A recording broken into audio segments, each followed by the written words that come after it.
It's crazy. I'm loving it, living the American life, trying to do it. It's crazy, you know. So I had to learn how to drive out here, which was fun.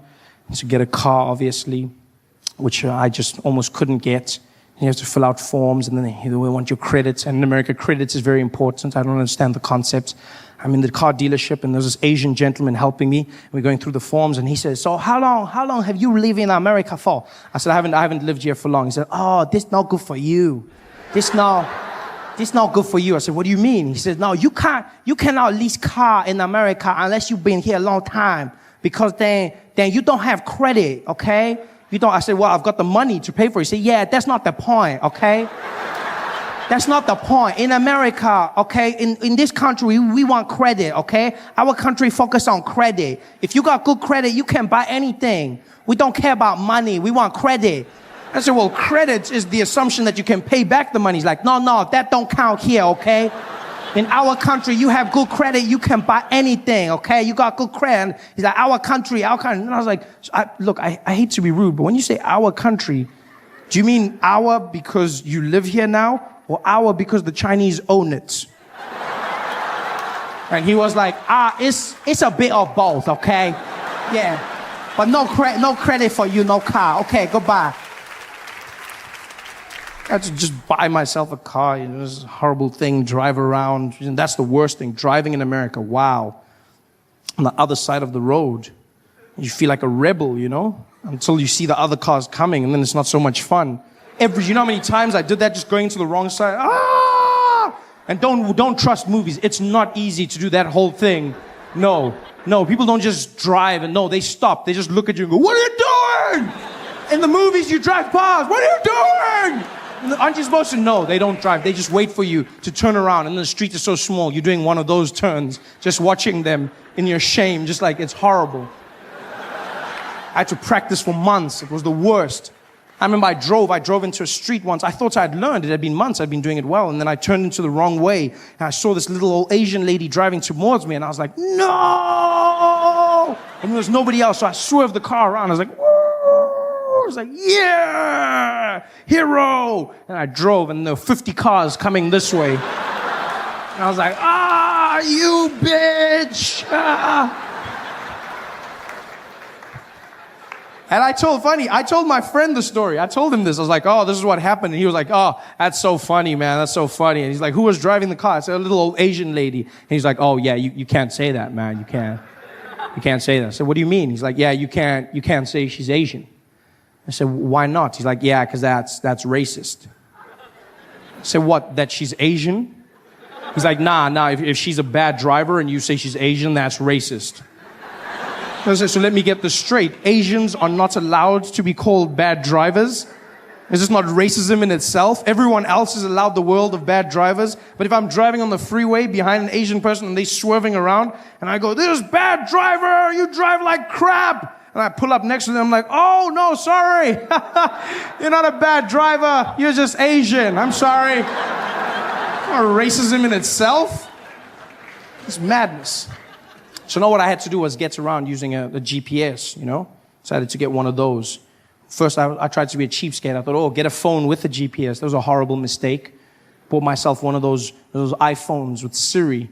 Your assistant, she talks to you. She listens to you. If you're American, she doesn't understand one word I say.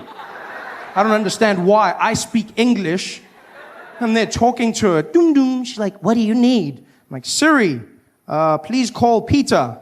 "You want pizza?" No, cancel. "Siri, I need Peter." "You want pizza?" "No, Siri, I want pizza, not pizza." "You want pizza?" No, Siri, what's going on here?" "You want to, Siri, you're not making sense. Siri, are you having an attitude with me?" "You tell me. I don't know what the hell is going on here. Siri, just listen to me."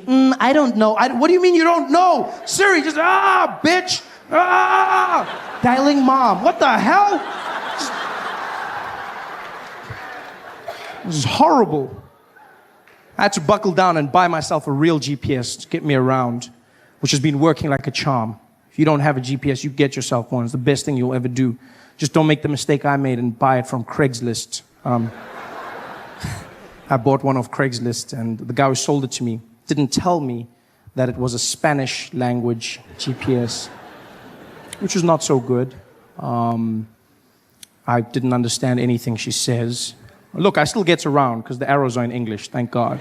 But otherwise, it was just horrible. And I hated it the first few days, and then I fell in love with her. She's just, I don't understand why more Americans don't speak Spanish. It's such a sexy language. I'm sitting there, and like all the men in here, you want to feel like a man. You get yourself a Spanish GPS. Oh no, you don't understand. Traffic never sounded sexier. It's just like, I just punch in random destinations and she guides me around. She's like, dum dum. Sigue toco de que para conocí. En 200 metros sería la de la cha. And I'm just like,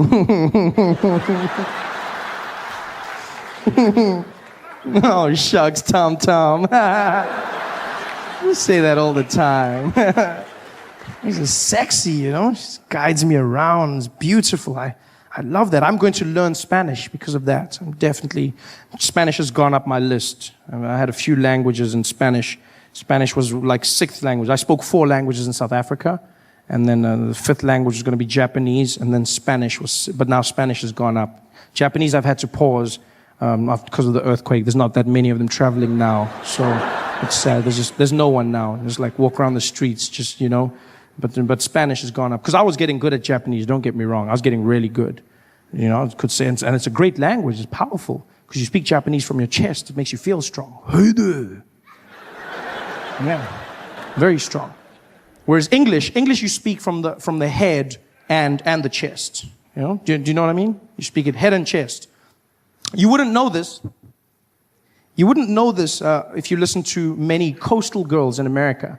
Like I've been in places like California where women insist on speaking English from their nose, which is not the correct. Yeah, like, oh my God, are you guys gonna like do this? And I was like there with Tiffany, and we were talking, and that's not the right way. You're not using your lungs. I know this because when I choked her, she sounded exactly the same. Jesus. Then she's like, oh my God, you're like totally choking me right now, and I can't breathe, and this is so not on. I am so gonna tweet about this. This is like the worst thing ever. Oh, I am so dying. OMG. It's horrible. Whereas Japanese is strong. Japanese, you speak from the chest, A lot of the Americans are learning Chinese, I've seen. Chinese, I see people say, you gotta learn Chinese. They're taking over. Chinese. Ni hao ma. Shi Chinese. It's too late. It's too late to learn Chinese. It's over. No, it's true. It's true because it's also one of the hardest languages in the world. I mean, how do you learn Chinese now? Just they've got over 10,000 characters in the alphabet. You know this? 10,000 characters. We've got 26 in English, and there's still people going, "What comes after Q?" 26. This is 10,000 they've got. That's super smart. Although they must have the worst Sesame Street in the world. It must suck being a Muppet in that country. I can just see them on a Monday morning singing to the kids. 5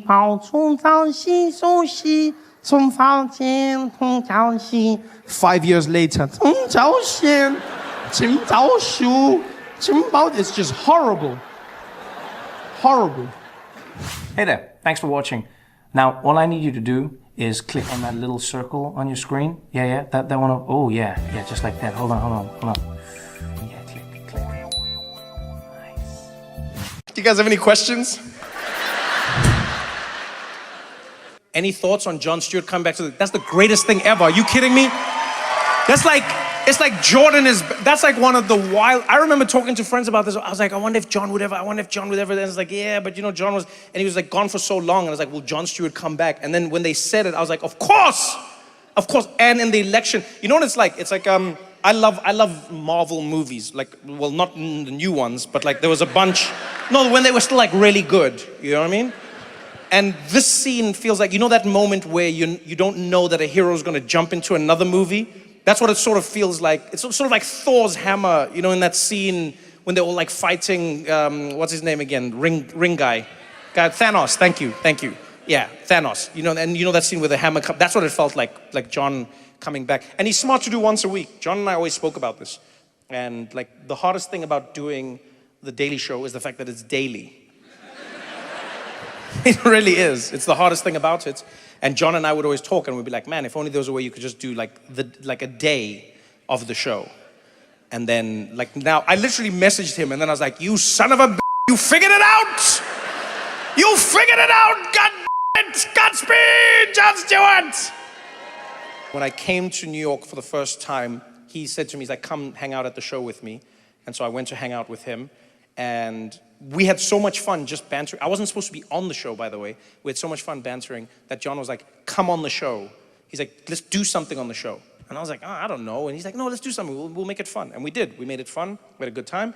And then I left. I went back to South Africa. Then I came back. Another time, he's like, let's do it again. And I was like, all right, let's do it again. We did it again. And then I left. I went back to South Africa. Then I came back. And he's like, let's do it again. And then we did it again. And I was like, oh, this is so much fun. And then he's like, okay, I'm leaving. He's like, I'm leaving. And he's like, maybe you should do it. And I was like, what? I felt like Charlie and the Chocolate Factory. It was like the weirdest thing ever. I just came for a tour. I just wanted some of the Wonka bars. And then the next thing, I'm like managing the Oompa Loompas. I'm like, I don't know how this works. This is crazy. So we talked about it a lot, you know? Like I call him my Jewish Yoda. That's what like John is. Yeah, because he like guides me and he's like really smart and everything. And so we always talked about like, you know, how hard it is to do something like this. And as you get older, you want to spend more time with your family, et cetera, et cetera, et cetera. And then, and then when I heard this, I was like, yes. And the worst thing is I knew, but then you can't say to the people, you know? So now you're walking around like, There's nothing worse than having a secret that's cool, but you can't say anything because it's still, and then, you know? So I was just like looking at people like, oh.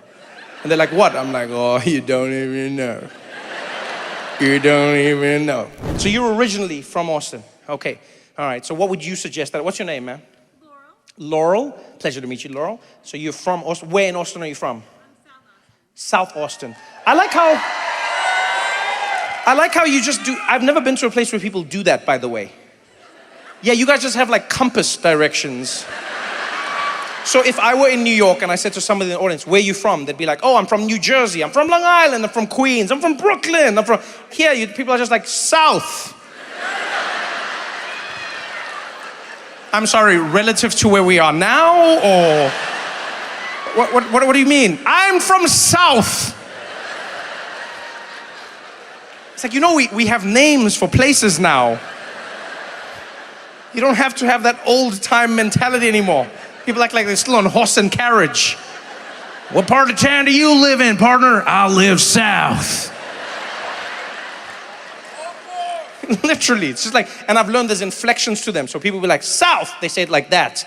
And then like east, people draw it out. They'd be like, oh, you're in east? And then I'm like, I don't know what happens in east, but I don't think I like it. Okay, so what would you recommend, Laurel from South? What am I trying to do? Something interesting, something that I couldn't do anywhere else other than Austin. Something to see, something to experience. What would you recommend? Barton Springs. Okay. What is Barton Springs? It's a natural spring. Ooh, I like that. Yes, as opposed to unnatural springs. I wonder what that would be. Right? It's like a toxic waste dump. I don't know where the water comes from, but it's great. It really is. Plus this third arm is handy for washing my back. So it's a natural spring. And do people still go into it? Yeah, you go in. Clothed or unclothed? You wear a bathing suit. Okay, typically. So some people do not. I like the two of you. Like, I love this because you're telling me all the information and then you've got two people next to you and they're just doing hand signs. So I was like, clothed or unclothed? And he was like, and then I was like, do they do so? And then she was like,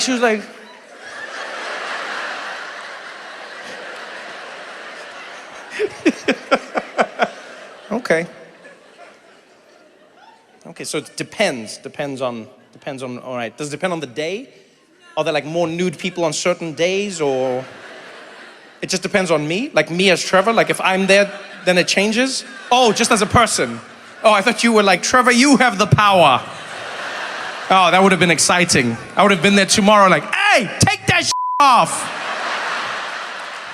Laurel says so. Okay, I'm gonna Barton Springs. I will do that. Is it open every day? Do you pay to go into it, or is it just like a... You do, you pay, and then... If I say I'm from Austin, I'll get in cheaper. Okay. I like how confident you just said that. So you're like, just say you're from Austin, get in cheaper. I think something would give me away, sir. Something would give, they'd be like, you're from Austin? I'll be like, yes. Can you not tell by my accent? They'd be like, what part of Austin are you from? I'll be like, very south. Very, very south.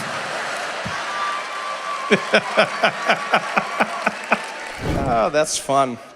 I like that suggestion, Laurel. All right. So you're originally from here. Who's this gentleman next to you? This is my boyfriend, Benjamin. This is your boyfriend, Benjamin. Hey, how you doing, boyfriend, Benjamin? You doing good? Yeah. How long have you two been together? About 9 years. Ooh, I like that. You still got like that cozy thing. You've got your bodies mirroring each other. You both got your legs at the same angle, smiling, having fun. Oh, this is good. This is good. Where are you from originally, Benjamin? Kingsville, Texas. Kingsville, Texas. Oh, you got a fan. One fan. Why did you want to live in Austin, Texas? What was it about Austin, Texas that Kingsville didn't give you? Every thing.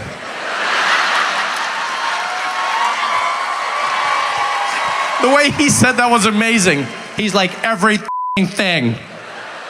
Trevor, they got everything out here. They got water, they got lights, they got electricity, they got cars. Okay, well, good for you. Good for you. Congratulations. When's your anniversary coming up? It's 9 years. When does it become 10? Wait, why are you choosing it? That was fascinating. I said, when does it come? You were both like, Like, when do we want it to be 10 years? Like, that was a weird... You were so I said, how long have you been together? You were both like, 9 years. And then I said, when is the 10th? And you were like, Is there gonna be a 10? How does 10 work? What is that? What was that delay? You don't really know? What do you mean you don't really know? You don't really know when 10 comes? What? We're never quite sure upon the date. Oh, you're never sure about the date. Okay, I understand. Oh, I thought you were just like, we're not sure in general. Okay, I was like, this is more conversation for therapy than comedy. Okay, you're not sure about, but is there a month that you celebrate? December. So 10 years would be December. Oh, that's, so you just got to 9. Okay, congrats. Do you have anything planned for, like, is there a way you celebrate the anniversary that isn't on a specific day? I mean, that is a lot of fun, because like, you can never forget it. That is cool. Like any day in December, you can just turn around and be like, happy anniversary. That's a pretty cool way to do it, actually, you know? You've got 31 days, Benjamin. 31 days. That's a good, like, hit rate. You know what I mean? And there's days that remind you as well. Like when you see Santa, you're like, oh, Laurel. Hey, honey. Next one's gonna be butt stuff. Next one's gonna be? Next one's gonna be butt stuff. Butt stuff?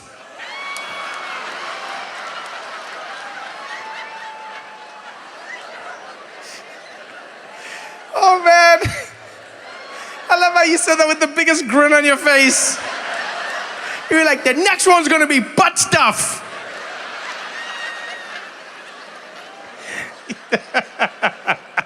Butt stuff.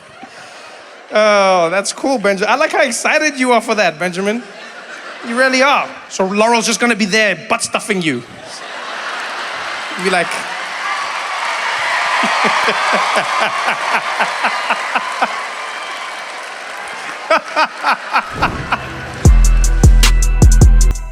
I love everything about LA, even the things that people hate about LA. I love the traffic in LA. It's like one of my favorite experiences. Yeah, when you don't live here, it's great. It's wonderful. Because you get to be a part of it, but you know it's not yours forever. It's like another person's child. You know what I'm saying?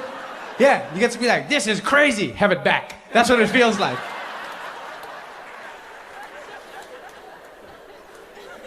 I love it, man. I love the vibe, you know. I love driving out here.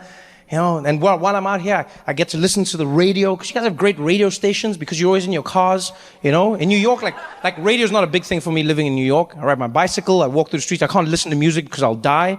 But in LA, that's all I do. You just listen to music. Now these days when you're driving around, all you hear is trap music. That's the big thing you hear, is trap.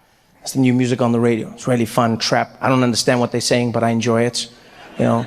Yeah, every single song is the same. Every trap song to me sounds like a toddler complaining about life. That's all I hear when I listen to trap songs. Every time a trap song plays on the radio, I think of my little brother. He'll go outside, he'll like hurts himself, he'll come back crying, and it sounds like every single trap song ever. He'll like walk in like,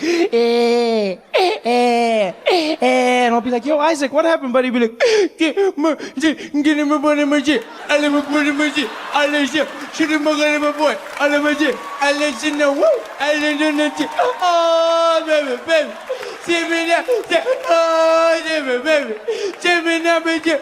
I'll be like, yo, dude, slow down.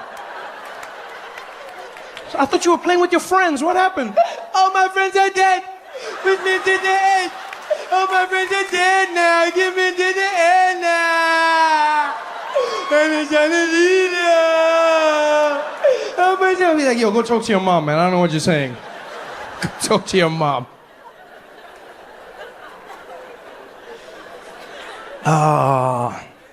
The City of Angels. I love every moment, man. I'm enjoying myself. I just got back from vacation, so I'm having a great time. You know when you got that vacation swag? You know when you still got that thing? You know, you still feel loose, you feel relaxed. I went to Bali on vacation, yeah, out in Indonesia. Yeah, if you've never been, make a plan and get out there. It's an amazing place. I went out with some of my friends, learned a few things about myself as a person. Most important thing I learned is somebody needs to invent a TripAdvisor specifically for black people, right? No, because just generally I find that what white people want to do on vacation is what black people are trying to escape. And not in a bad way, it's just like we want different things out of life, you know? Like my white friends are always inviting me camping, for instance, always. Like with enthusiasm, we're all like, Trevor, you want to go camping, dude? I'm like, why? Why? It's like, dude, what do you mean why? It's amazing, you're kidding me? It's like no water, no electricity, you know? It's just like us in the great outdoors. You gotta take a dump in the hole in the floor or something, dude. I'm like, yeah, that was my life. That was me growing up. You know how hard I worked to never go camping again? Every day I wake up in my bed and I'm like, thank God I'm not camping. If my family saw pictures of me camping, they would be devastated. My grandmother saw me out in the woods. She'd be like, oh, what happened to Trevor? Oh, I thought he was successful. Oh, it must be the crack. I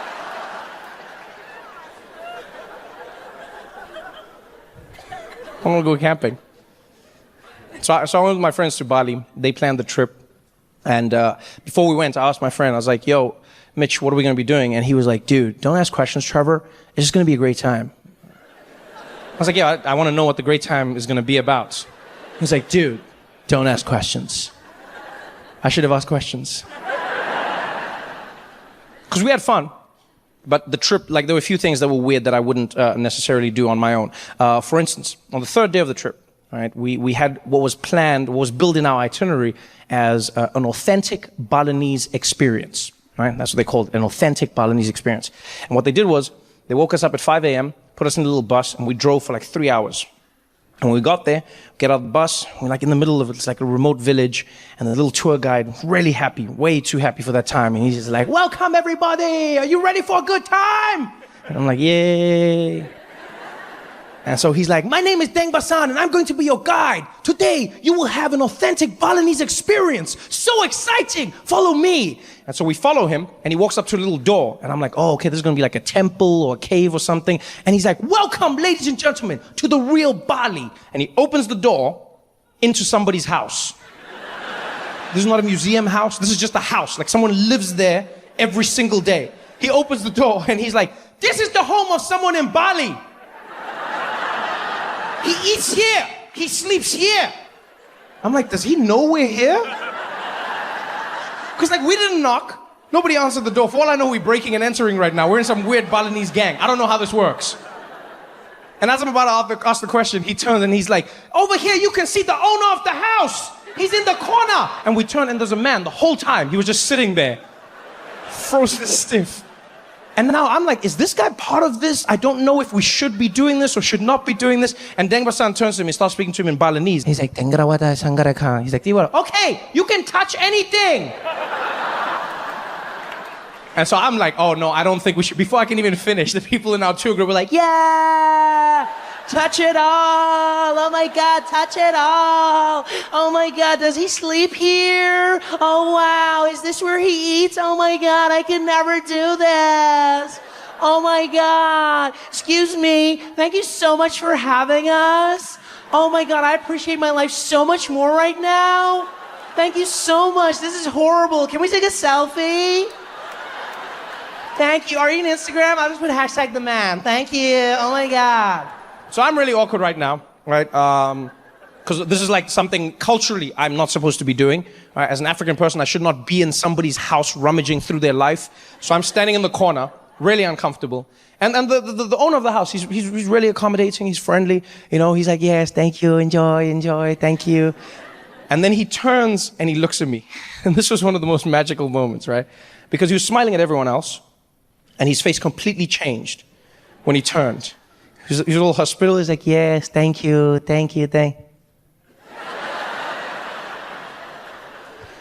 And with his eyes, he proceeded to have the most in-depth conversation with me that I've ever had. And it's not like the eyes conversation was new to me. Like, you can have an eyes conversation with anyone you have a connection with. You know what I'm talking about? Like, it could be somebody of the same race when you're in public. It could be like a husband and wife. Like, wives are really good at having eyes conversations. They'll shit on you hard. Like, you'll be in public together, and then you'll say something off. You'll be like, oh, if only she did that. And she'll be like, oh, hell no, I cannot believe you said all of that. But it's just eyes. I cannot believe you said all of that. Wait until the next, oh, you want to air our dirty laundry out in public? Oh, you're going to see how this is going to end up. Oh, you say this and enjoy this moment right now because you know it's over. And you're like, yeah, I shouldn't have done that. All with eyes, right? That's what he did to me. Because one minute he's smiling at everybody, and then he turns and he looks at me, and just with these eyes, he was like, what are you doing here? And so with my eyes, I was like, hey, man, I'm sorry. I didn't know this was your house. They said it was an authentic experience. That's why I came. He's like, yeah, authentic for white people. You got your own poor. Go back to where you came from. I said, yeah, I shouldn't be here, man. I'm sorry, man. I'm sorry. So I left. I go outside. About 15 minutes later, everyone's done with their poverty porn, so they come and join me. And Deng Basan follows the crowd. And he's having a blast, you can tell. You know, he walks out and he's like, everybody have a great time. I know you enjoyed that. Now, it's time for a special surprise. Follow me, everybody, to the back. And he takes us to the back of the house, right? Where there's this area that they've laid out where clearly they have some sort of performance. There's a stage, there's raked seating. And he tells us to find our seats. And so we all sit down. And there's people from all over the world in our tour groups. Myself, my American friends, you got some British people. There's a French family, a dad and his son. They sit next to me. And so I sit in the front row, and Deng Basan comes back out, and all of a sudden he's wearing like a giant Balinese headdress, looking really beautiful, you know? And he looks at us and he's like, ladies and gentlemen, are you ready for an authentic Balinese experience? Please welcome the snakes of Bali. I'm like, the what? I'm like, oh, he said snakes. The snakes of Bali. And I look, and there's snakes. There's a group of men gathering snakes to bring out to us. And so I'm like, oh yeah, no, I don't, no. No, because you see, as a black person, culturally, I'm trying to not die. So I take all my stuff, I start packing it. And the French guy turns to me and he's like, my friend, where are you going? The show is starting. I said, yeah, no, the guy said the snake's coming, so I'm gonna move. I'm gonna go to the back. He's like, you're moving because of the snake? I said, yeah. He said, why are you moving for the snake, my friend? Are you afraid of a snake? I said, yeah. That's exactly what I am. I'm afraid of the snakes. He's like, such a big man, but you are afraid of a snake? I said, yeah, with a big brain. That's why I'm afraid. It's a snake. Like, you're not gonna trick me into not being afraid of a snake. Like, my toxic masculinity is not so high that I'll be like, yeah, you know what, man? Come on, snakey. Come on. It's a snake. Instead of just letting it go, this guy turns and he's like, I cannot believe it, a big man like this. Hey, Jean-Pierre, turns to his son. He's like, Jean-Pierre, monsieur le droit de l'Ici, le serpent, parce que ici, le pardon ici, and this kid's like, ha ha ha, snake. Snake! And he's like, oui, snake! Are you afraid? Snake! What is this? It's a snake! Snake! And these two carry on for like 15 seconds non-stop, right? Just back and forth. Snake, snake, snake the whole time. He's like, snake, are you scared? Snake, snake, snake. I'm like, whatever, man. You guys lost all your wars. So I go to the back, right? I don't have time for this. I don't have time for this because there's snakes. So I go to the back, take all my stuff, and I climb up, and I'm sitting at the top, right? Because I want to see the show. I just don't want to be a part of it, okay? And so I've got my stuff, and I move all the way up to the top, and I sit there. And as I get there, the show starts, and Deng Basan's really excited, and he's like, "Ladies and gentlemen, please welcome your first performer, the powerful Python." And dude comes out with a giant python wrapped around him, right? And this guy had this cool trick where the python would squeeze him really tight, super tight, so tight you could almost hear his bones cracking, right? And then he'd make a sound. He'd be like, "Eh." And the snake would let go. And then it would start squeezing him again, and he'd be like, "Eh." And the snake would let go. And it would squeeze him again, and he'd make the same sound. He'd be like, "Eh." And the snake would let go. And I was like, wow, this is dope. This is cool. Yeah, they're in a consensual relationship. I like this. This is, And so he leaves with the snake. The next performer comes out, and this guy had a green mamba with him, right? And so Deng Basan is like, "Ladies and gentlemen, the green mamba!" And this guy comes out, and he had a cool trick where he took the lid off the basket, and the green mamba would come out, and then it would start doing like a little move, and then someone would play music, and then the snake charmer would dance with the snake, and they'd do the same moves. It was dope. It was like a Justin Timberlake video, just the two of them, okay? Like back and forth. I was like, oh, that was dope. And the snake goes back in, and then Deng Basan came out one final time, and he's like, "Now, ladies and gentlemen, are you ready for the final part of the show? Please welcome the King Cobra." And the final performer comes out with the cobra, puts the snake down, lifts the lid, snake comes out. And I don't know what it was about this snake, but you could feel the energy change. Like, they were all snakes, but the snake looked mean. You know? Like it looked like it hated life. There was something about it. Like the snake looked like it had a mortgage.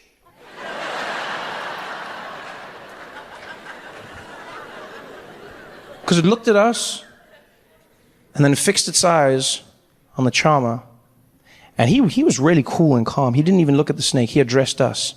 He was like, "Ladies and gentlemen, they say the cobra can strike faster than a man can blink. But can a man move faster than the snake can think?" And I'm like, ooh. I don't know what that means, but I'm in. Because it sounds like a dumb Instagram quote, but I'm in. And this guy had the most amazing trick. What he did was, he got right up close to the snake, right? And he put his hands behind his back. And then he would make it seem like he was going to kiss the snake. And the snake would be no further than like a foot from his face. And then he would make this sound, like a kissing sound. And as he made the sound, the snake would try to bite him, and then he'd move out of the way. I've never seen anything like it. So he leaned in, and he's like, "Come on, snake.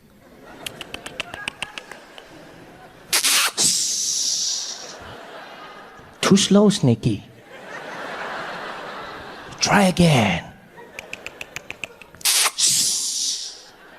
No love for you, my friend. Come on, Snakey." And all of us are enthralled. Every single one of us. No one's making a sound, no one's moving. And he does it over and over again. And then, to take it to the next level, he closes his eyes, pouts his lips. And I guess at this point, the snake was probably like, "Oh, I think I figured this out. This dude's gonna make the sound, and then he's gonna move. But if I bite before the sound, I can change everyone's lives." Because that's exactly what the snake does. The guy closes his eyes, pouts his lips. Before he can make the sound, the snake strikes him, pop, bam, hits him on the mouth, right? Cuts his lip open, blood goes spraying everywhere. Now, that should be the end of the story. That should be the craziest part of the story. No, this is the middle. The snake hits him on the mouth, the blood goes spraying. This guy jumps back and then acts like he didn't just get bitten by a snake. which makes us think we're crazy because we all saw it. Everyone in the audience was like, oh, and then he jumps back and he just like shakes it off. You know what he did? He did that thing. You know that thing that people do where like you get their hand jammed in a car door or something? Like, you know, like it slams and it'll be like, and then people will just be like, He did that, but with a snake. So the snake hits him, the blood sprays, and he jumps back and he's like,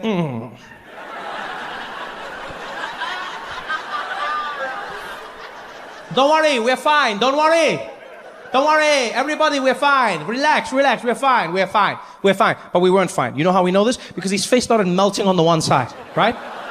So his face starts melting, his lips starts turning blue, and he goes back to do his kiss trick again, but he can't even stand, and then he looks at the snake looks at him, and he's like, okay, show is done, good night everybody, goodbye, good night. He runs off. And all of us are just like, what the hell just happened, right? He runs off. I have questions in my head. I'm like, is he gonna be okay? Do we get our money back? How does this work? And then we turn back and we realize he's forgotten his snake. And you know what the worst thing was? Is it seemed like the snake realized the same thing at the same time. Because the snake also watched him leave. And then as we turned back, the snake was also like, oh shit.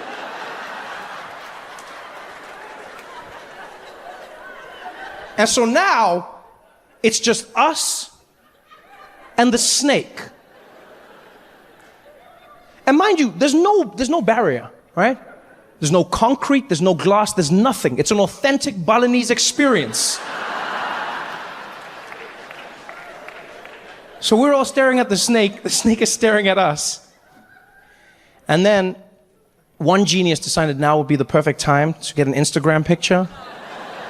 And I don't know if it was the camera, the sound, or the flash. All I heard was click, and the snake jumped up and was like, and we were all like,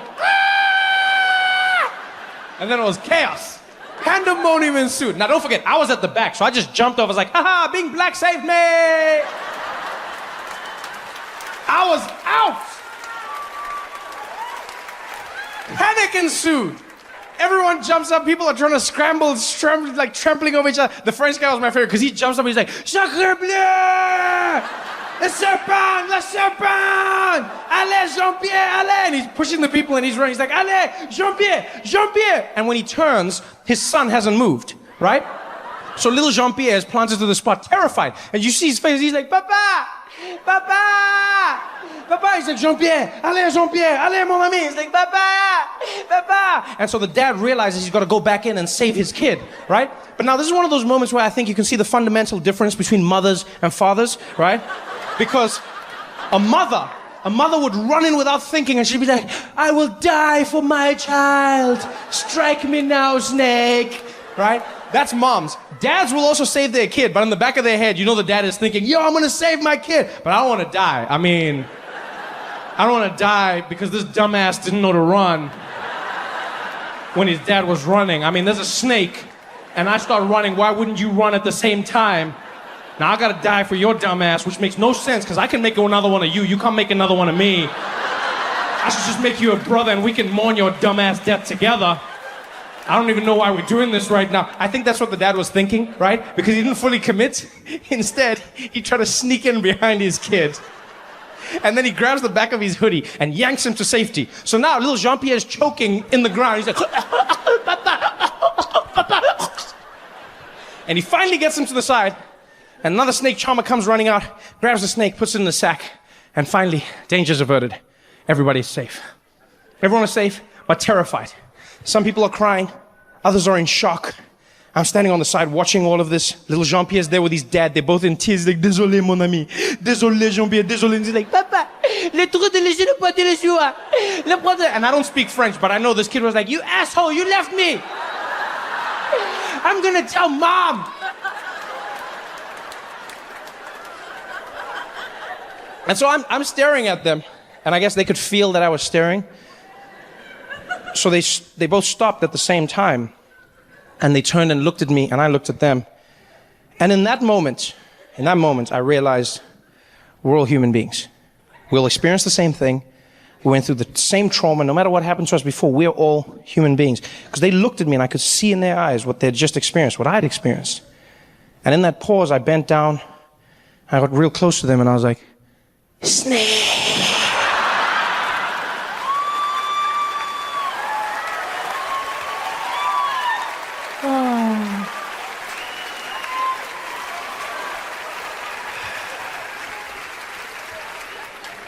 That's how racism starts.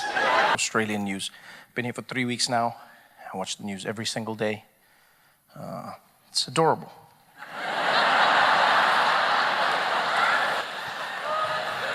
It really is. It's adorable.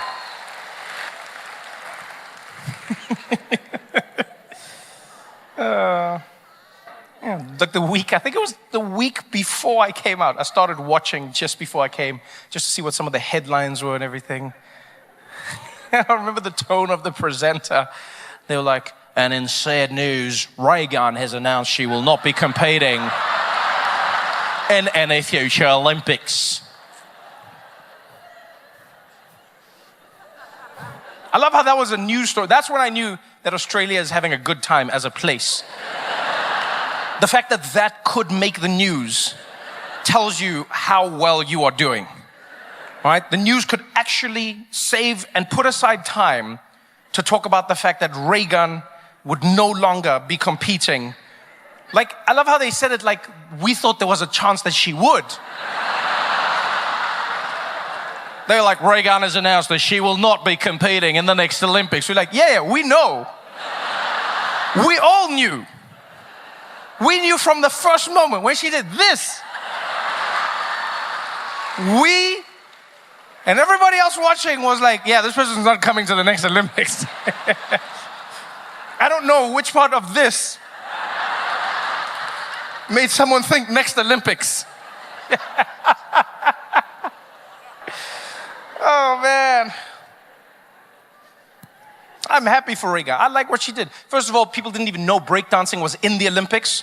So kudos to her. Everyone watched because of that, you know? And secondly, do your thing, leave your mark. Nobody knows who won any discipline at most Olympics. Nobody cares.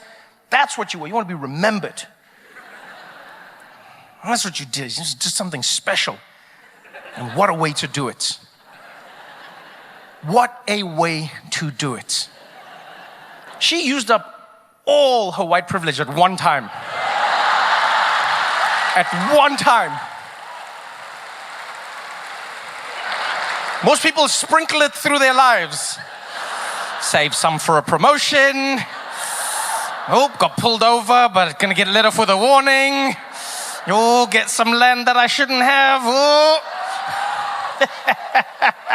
Reagan was like, I'm going all in.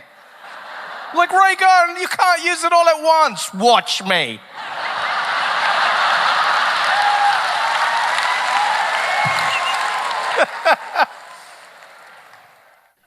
Reagan. How did you feel in Australia? Were you angry? Were you mad? Were you happy? Were you sad? Were you Australian? You Australian? Say again? It was a piss take. Huh. Wow. What do you mean do you mean like as Australia, like you sent it into the world or, because I like that phrase, it was a piss take. Like, do you mean like, as in like she didn't take it seriously or or like, did she like destroy the institution? What does piss take mean in this particular context? It was a laugh. Okay, I don't think we're getting any closer. Because what I mean is like, was it a laugh, haha, because we're witnessing it? Or was it a laugh because like, haha, I can't believe this is happening? Or was it a laugh, or like, were you ashamed? No, you were just like, you just laughed. She's taking the piss. Ah, so she's taking the piss. Ah, okay. Well, he said it was just a piss take. You see? I think this is the thing Australians forget sometimes. The specificity of ownership of the piss is very important. Okay? Very important. He said it was a piss take. I don't know who is responsible for the taking of that piss. It changes everything. Maybe she didn't plan properly and so it becomes a piss take, but she didn't plan said take. Does that make sense? But when you say taking the piss, oh, now I understand completely. Now I'm with you. Just taking the piss, Trev.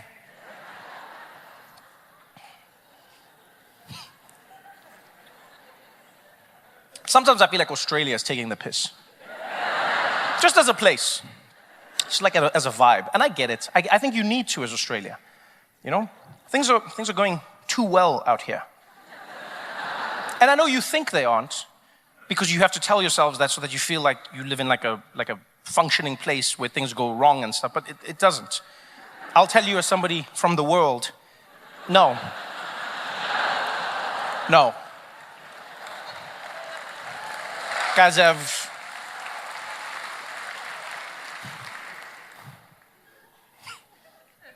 I saw in the news, they came and they were like, major scandal, the Prime Minister under fire. On the news tonight, ABC News, Prime Minister under fire for accepting upgrades on Qantas Airlines.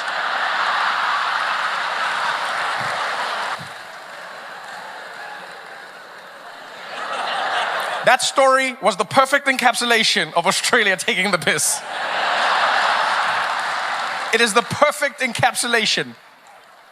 Because at first I thought I wasn't understanding what was happening, and then upon further investigation I found out it was what I thought, and worse.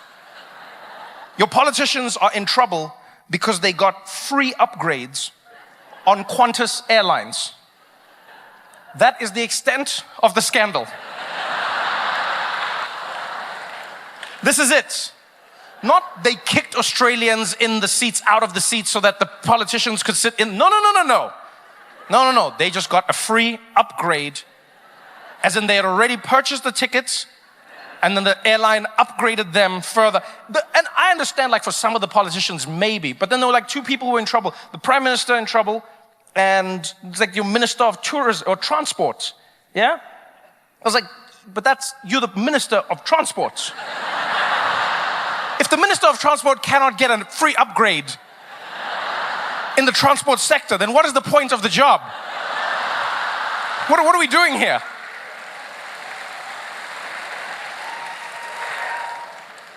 Yeah, people were like, oh, Trev, but it is a scandal. I was like, no, to me the scandal is the fact that your Prime Minister is flying commercial. That's more of a scandal to me. The leader of your country is just like hustling with you guys. My mind was blown. It's like, so that's what you were like, oh, they shouldn't get it. You don't think the Prime Minister should get a free upgrade. You just want them there with you. Just be, oh, sorry, do you mind if I? Sorry, yeah, just trying to, sorry, yeah, oh, sorry about that. Oh, yeah, just gotta get, oh, sorry. Yeah, I'm just do you mind if I just put it up? Yeah, yeah. Oh, no, I just got the nuclear codes. I just want to put them up there if you don't mind. Yeah, yeah, okay. Oh, I just got to go. Oh, can I have my laptop? Oh, I can't have it out. Yeah. Oh, I'm expecting an email from China. Yeah. Oh, we don't have Wi-Fi. Oh, to New Zealand, no Wi-Fi. Oh, yeah, okay, yeah. I'll figure it out. It's all right. Don't worry. Yeah. No worries. Yeah, no, I'll figure it out. Yeah. Oh, sorry, could I get a serviette, please? Yeah. Oh, yeah, no, he spilled something on top secret documents, yeah. He was getting up, and he spilled his drink on the top secret documents, yeah. Yeah, we don't know what the budget of the country is anymore, yeah. Sorry, yeah, I'll ask him to move. Oh, yeah, oh, yeah.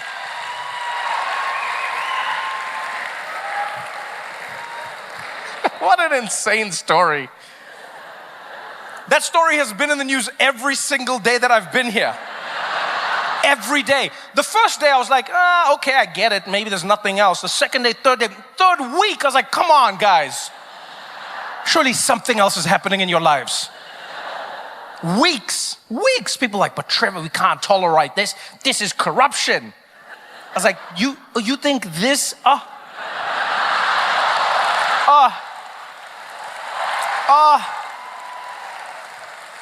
Oh, be still my heart. Oh, as a South African, I was watching that. I was like, you think that's corruption? Oh, oh, your politician got a free upgrade. Oh, our politicians got given airports.